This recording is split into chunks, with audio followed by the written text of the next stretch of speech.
गैर बराबर करता है और इसलिए ये स्वतंत्र निष्पक्ष चुनाव पर आघात करता है। हमारे मुखर और प्रखर प्रधानमंत्री चुप रहते हैं, लेकिन मुझे हंसी आ रही है कि जिस बयान का स्पष्टीकरण आ गया है, आज हमारा डेलीगेशन, मेरे साथ माननीय बंसल जी हैं, वासनिक जी हैं और अन्य मित्र हैं, चुनाव आयोग गए। हमने 2-3 अहम मुद्दे उठाए हैं। चुनाव आयोग ने हमें सब्र से सुना। सबसे पहले और सबसे अहमियत वाला मुद्दा है कि एक बेशर्मी से जो वक्तव्य आ रहे हैं कर्नाटक चुनाव के संबंध में, बीजेपी के सबसे बड़े तबकों की तरफ से हमने बड़े स्पष्ट रूप से याचिका और कंप्लेंट की है माननीय गृह मंत्री के विरुद्ध और माननीय मुख्यमंत्री उत्तर प्रदेश।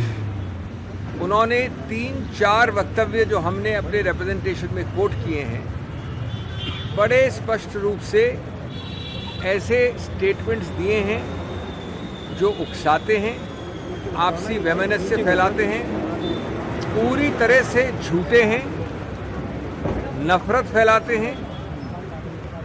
हमारे अनुसार एक में कम्युनल राइट्स की तरफ रेफरेंस है, कई और वक्तव्यों में अल्पसंख्यक समुदाय के विषय में संकेतात्मक बड़ा स्पष्ट कहा है और सबसे महत्वपूर्ण कांग्रेस के विरुद्ध साफ झूठे आरोप कि कांग्रेस ने कहा कि अगर हम आएंगे पावर में तो हम रिहा कर देंगे इन सबको, एक बैंड ऑर्गेनाइजेशन के सदस्यों को। जब हमने चुनौती दी कि बताए कहाँ है कांग्रेस ने अपने मैनिफेस्टो में, अपने बयान में, अपने स्टैंड पे, तो कुछ ऐसी चीज़ सामने नहीं आई है। इसके बाद हमने चुनाव आयोग को बताया कि ये आदर्श संहिता का तो बड़ा ही एक नंगा उल्लंघन है, ज़बरदस्त और व्यापक उल्लंघन है। साथ साथ कई सारे फौजदारी प्रावधान इसमें लगते हैं ऐसे वक्तव्यों में। आप लोग जानते हैं उनका नंबर 153 है, वैमनस्य फैलाना, नफरत फैलाना, 505, उसके अलावा चुनाव के दौरान झूठे वक्तव्य करना। तीसरा हमने बताया चुनाव आयोग को कि उच्चतम न्यायालय ने बहुत स्पष्ट रूप से कई बार कहा है, और एक उदाहरण दिया हमने अमीश देवगन का केस जो 2021 में आया था उच्चतम न्यायालय में, जहां कहा गया है कि जितने आप बड़े पद और ओहदे पे हैं उतना ही आप पे जिम्मेवारी ज़्यादा है, उतना ही आपका वक्तव्य हम और ध्यान से देखेंगे और वो उतना ही ज़्यादा गलत होगा क्योंकि आपका ओहदा, आपका पद ऊंचा है। नंबर 3 हमने कहा कि ये बराबरी समतल ज़मीन को गैर बराबर करता है और इसलिए ये स्वतंत्र निष्पक्ष चुनाव पर आघात करता है और स्वतंत्र निष्पक्ष चुनाव और गणतंत्र और लोकतंत्र हमारे संविधान के मूल ढांचे का एक अभिन्न अंग है। तो इसलिए चुनाव आयोग एक बहुत महत्वपूर्ण दायरे का पुलिसमैन है और उसको तुरंत एक्शन लेना चाहिए।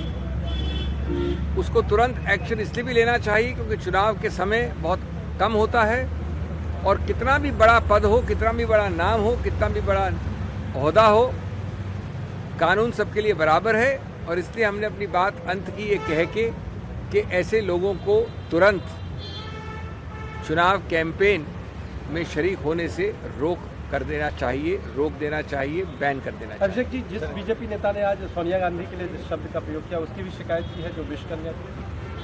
हमने अभी, वो आज ही हुआ है, कुछ ही घंटों पहले हुआ है, तो हमने औपचारिक कंप्लेंट नहीं दी है। लेकिन मैं आपको आश्वस्त करना चाहता हूं कि कानून के जितने भी अधिकार क्षेत्र हैं, और वो सिर्फ चुनाव आयोग नहीं है, इतना भद्दा, इतना भर्त्सना योग्य, इतना गिरा हुआ गटर लेवल का बयान, और हमको हर दिन लेक्चर मिलता है, उपदेश मिलता है कैसे बोलना चाहिए।